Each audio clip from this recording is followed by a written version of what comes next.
of a sudden, I look up and I see more stars than I can ever fathom. And I think about Abraham saying, I can't even count or fathom the stars in the sky. And every time he would look up, he didn't just see stars, he saw God's promise.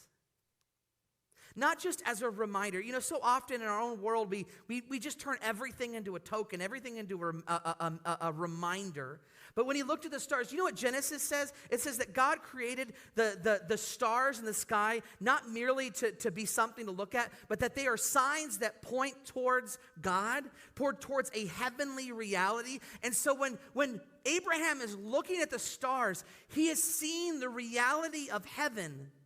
God's promise is not something that we just remind ourselves, but it is knowing that that is something that is true and real. Even as Abraham sits childless in the desert without any earthly hope, he looks at the stars with hope in that place of tension and goes, I know that that is real.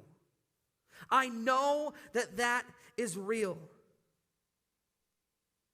He saw, what does it say right there in Hebrews? He saw from a distance the reality of heaven.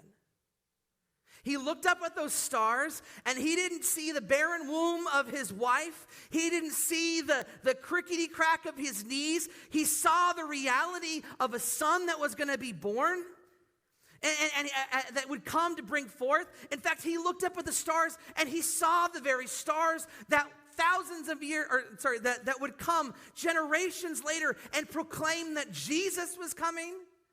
It wasn't just a reminder, it was a sign of the reality of heaven that God was coming and he was going to fulfill his promise to Abraham and his descendants. And so I'm looking at the stars and I start crying because I'm so overwhelmed by the goodness of God that his promise is on display even for us today. See, we don't live by faith so that we can get something, as if God is dangling some cosmic carrot on a stick, saying, okay, if I just hold on, I can finally get the thing. No, God is inviting us into a greater reality.